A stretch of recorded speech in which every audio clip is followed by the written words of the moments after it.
Hello chess friends and welcome to Yazarov Chess channel and welcome back to our Slav Defense series. So in this series we're covering this very nice opening from white's and from black's perspective, and today we're continuing again with the Slav Defense and the so-called exchange variation. So the exchange variation, as I mentioned before, is in my opinion one of the best ways to beat the Slav Defense. If you have trouble maybe to beat the Slav Defense, I think the exchange variation is perfectly fine. You can simplify the game in an early stage of the game. You have then sort of a symmetry, but I've explained the main strategical ideas and the main strategical goals of the Slav Defense exchange variation yesterday in my video. So in order to get a better understanding of this particular video, please also watch my previous video, because there we have now similar ideas. We're meeting also with some same ideas here in this particular video. So today I've prepared really great gameplay by the two top grandmasters, Level Aronian and Hikaru Nakamura, and you see also how great tacticians like Hikaru Nakamura have trouble to handle sort of this this exchange variation, because in the beginning it's already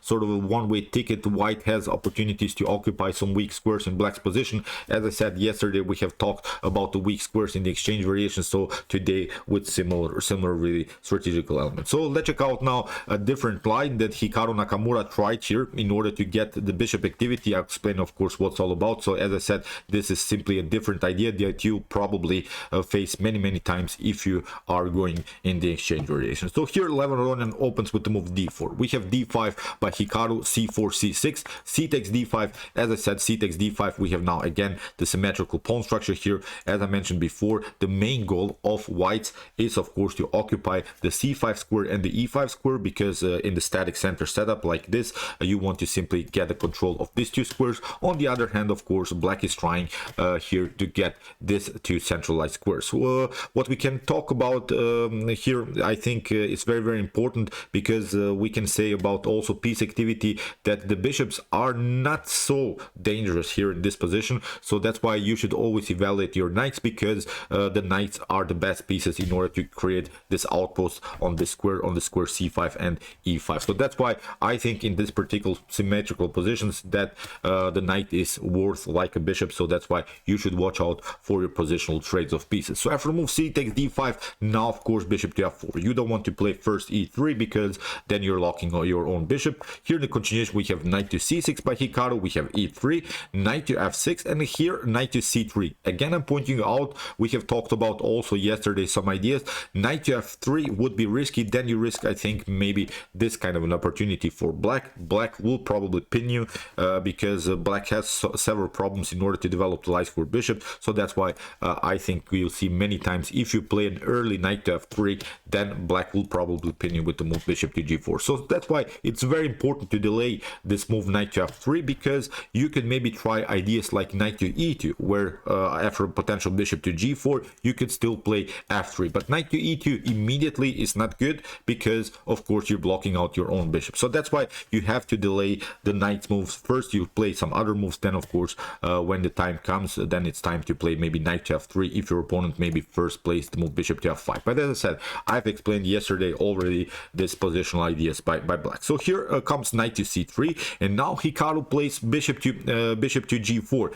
What black is hoping for is of course that you play bishop to e2. Then of course he can get rid of his bad bishop, because you see many pawns will be probably on light squares after potential e6, so you would have sort of a light square pawn chain. So that's why you would love, I think, to simplify the game by trading off some bishops. So here Level Aronian plays now, in my opinion, really one of the best ways here after move bishop to g4. He still plays the move queen to b3, attacking the b7 pawn. We have said when you're leaving the protection of your b2 and your b7 pawn, then of course these pawns can be an object of your opponent's attack, or maybe an object of your own attack. So here after move queen to b3, we have now knight to a5 by Hikaru, attacking the queen. We have queen to a4, and now bishop to d7.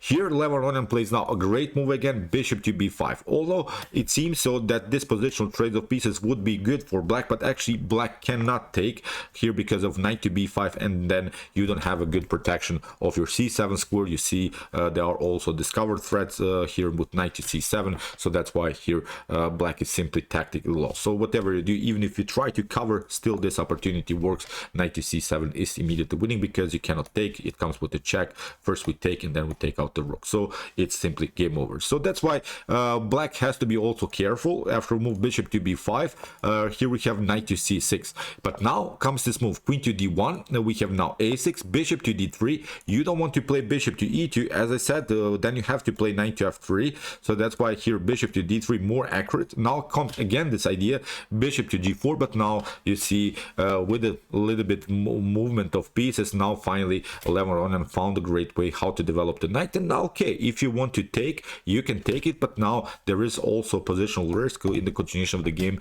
You could face here maybe the very dangerous move f3, or maybe in the continuation here also then pushing through with the move g4. So here in the continuation, bishop to e6 was played by Hikaru Nakamura. If you take out now the knight, this wasn't played in the game, then of course queen to e2 will happen, then maybe e6. Okay, after castling, maybe black will try this line, bishop to d6, and this would be, I think, sort of a good line for black, because black would love to get rid of this bishop pair. White has of course now the advantage of the bishop pair, but actually white doesn't have to react. White can simply proceed with bishop to g5, then maybe after bishop to e7, f4 is also sort of an opportunity, then maybe to search for sort of a route, maybe to get somehow an activity here, maybe trying to get an outpost on e5. Black could maybe try in the continuation ideas like gh6, maybe kicking away the bishop, but still in my opinion now it's a good position here for white. So that's why this trading of bishops idea doesn't work here for black. So that's why after move castling here, bishop to e7 was played, and now comes rook to c1 here by Aronian. Again, I'm pointing out, we have said in the beginning, and we have said also in my previous video, that our main goals are here outposts on this square c5 e5. So that's why here Aronian is preparing already this move with knight to a4, and then to play knight to c5, because if you play knight b5 immediately in order to prevent this move, then it's not so good. Then you risk some tactics, maybe knight to b5, and then the pawn, the knight would be hanging here on the c file. So that's why it's not possible to prevent this idea b5. Here in the continuation of the game, we have castling by Hikaru, and now knight to a4 by Aronian. We have here rook to c8, and now comes this idea f3.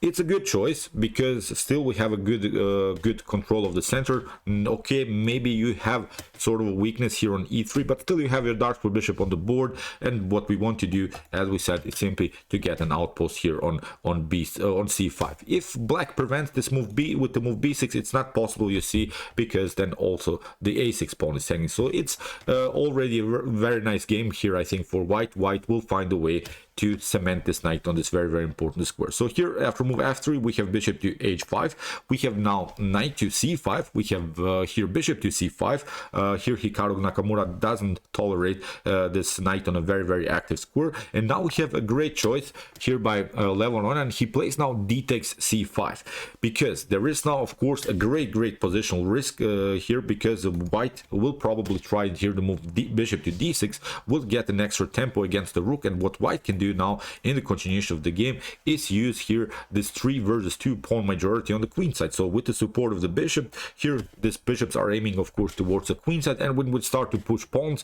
I think creating a pass pawn is a great idea here for white. White will find a way then maybe to kick away the knight here from b5 with the move b5, kicking away the knight from c6, pardon me. So as I said, I think white has here really already a good position. So that's why here e5 played by Hikaru Nakamura, he doesn't allow Aronian to jump here with his bishop on d6, but now bishop to g5. Here we have h6, we have bishop to f6, queen to f6, and okay, white has lost a little bit the battle in the center, but still white can compete against these pawns with these 2 pawns. Whatever happens, if you make this one, then we can pass through, of course, and then let's see possible continuation. Maybe we can play here like Aronian played here the move knight to g3. Even if, as I said, black manages to push the pawn on d4 d4 somehow, we can simply pass through with the move e4 and then continue our pressure here on the queen side with this 3 versus 2 minority. Here the bishop would then create a very nice blockade against this advanced pawn on d4. So after move knight to g3,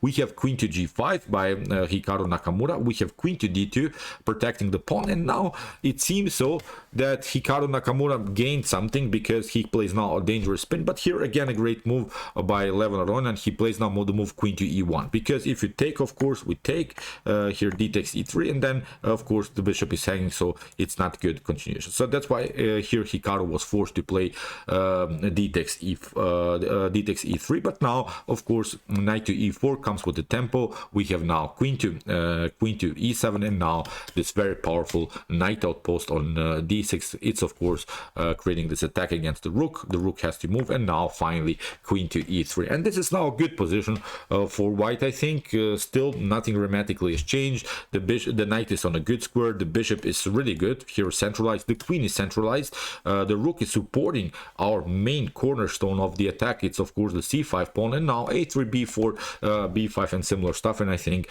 white will find a way to break through here. So in the continuation of the game here, Hikaru is trying now to solve the position by trading off more pieces, by simplifying the game. But again here Aronian simply takes and relies simply on his better knight here, which is of course the knight on d6. Still this knight is very powerful. So after f takes g6, we have rook to e1, here attacking the pawn on e5. We have queen to e6, a3, we have now g5, here rook to c4 played by Aronian. He wants of course to create a rook battery. We have queen to e4, we have queen takes e4, we have rook to e4, and still nothing dramatically has changed. Still white is much better because of this isolated pawn weakness on e5. That's, I think, a huge weakness now in the continuation of the game. You should always watch out for positional trades of pieces whenever you see that your opponent has an isolated pawn. Now it's really in one-way ticket. Of course it's much easier now for white to play the game. You see the knight is always stuck here simply to the defense of the pawn, so that's why it's not really a good position here for black. So rook to d8, we have rook to e3, king to h7. Now the king can of course play because it's not such a dramatic position. Of course it's not so dangerous, so that's why the king can also now participate in the attack. So we have rook to c3, rook to a8, now king to e3, we have rook to a6, now knight to c4, attacking also the pawn on a5. We have knight to e7, and now very nice move here by Aronian. He plays knight to b6. Still this pawn is hanging, so that's why here Hikaru Nakamura tried to deflect somehow this knight, but here of course Aronian doesn't have to immediately take out the pawn. Still he can of course first improve his position of the king, because there are always also some threats like rook to b6, then maybe here knight to d5, the fork against the king and the rook. So that's why here Aronian got first out of the range. We have rook to a5, but now Aronian can take out this pawn, and it's here the knight is also protecting the pawn on c5. So really brilliant game so far by Aronian. You see how the simple weakness of an isolated pawn can cause many problems. Now of course what Aronian has gained here is a 3 versus 1 pawn majority on the queen side, and this is now I think a completely winning endgame. Here knight to d5 played by Hikaru Nakamura. He's attacking the rook. We have rook to c2, we have a knight to f4, attacking of course here the pawn on g2. That's why king to c1. We have rook to c6, now king to b1. We have here g4, pardon me. We have f takes g4. We have knight to d3, of course getting the piece somewhere active, but now simple attack is solving now I think again the positional problems. We have knight to f4 again by Hikaru Nakamura. Now b3, we have rook to e6, and now the king is going again towards the center. Rook to e4, we have knight to f6, but now another problem here. Aronian plays simply rook to c4. We have now e4, of course cutting off the connection between here the rook and the pawn, but it's a little bit too slow I think, because here Aronian simply proves now the position of the knight. We have knight takes g4, b4, rook to a6, attacking the knight. We have rook to e1. Now of course the pawn is hanging, so that's why here knight takes h2 here by Hikaru Nakamura, but now it gives of course Aronian the opportunity to take out this pawn. We have rook to g6, G6, we have rook to E7, we have rook to A7, A4, simply pushing these pawns further. Of course, we have to use now simply our pawn majority here on the queen side. So knight to F1, we have now B5 here by 11 and we have knight to G3, rook to F2, with preparations, of course, to build a rook battery on the second rank, but it's already really a bad position for Hikaru Nakamura. The engine gives here already a +5 evaluation here for the Armenian grandmaster. So after rook to F2, we have a rook to G5, C6, simply continuing the pressure. We have now rook takes A4, desperate try here, knight takes A4, and it was simply game over. Now knight to C3, of course, 11 is up the whole rook here, rook to A7, rook to E5. Now simple G4 attacking the knight. We have a knight to D4, king to D2. We have now knight to E6, but now again Hikaru Nakamura get challenged here. Lebanon, of course, wants to trade off the rooks. We have a knight to D4. Of course, Lebanon simply takes. We have the fork, but not the problem still. Of course, Lebanon is up a whole rook. So king to F4, we have knight to G6, and after king to E4, in this position, Hikaru Nakamura resigned. So let's go back. I think this thing will happen to you many times.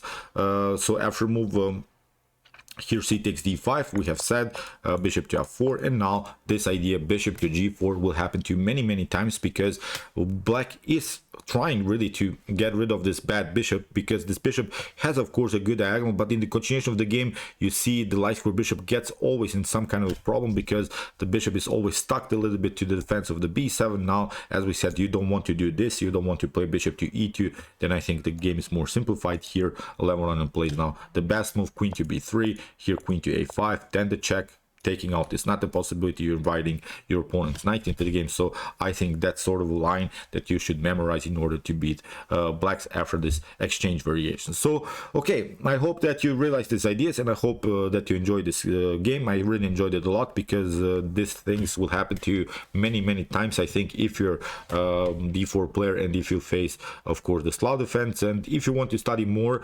about the Slav defense with also some other variations and also some other sidelines of variations, please check out my whole series. Here's the link of our Slav defense series. And if you want to have maybe a good repertoire as black, check out my hyper accelerated Dragon Sicilian defense series and my Nimzo Indian defense series as good responses to e4 and d4. And if you like this content, don't forget to subscribe to my channel. See you soon with some more videos, and chess is the best, of course.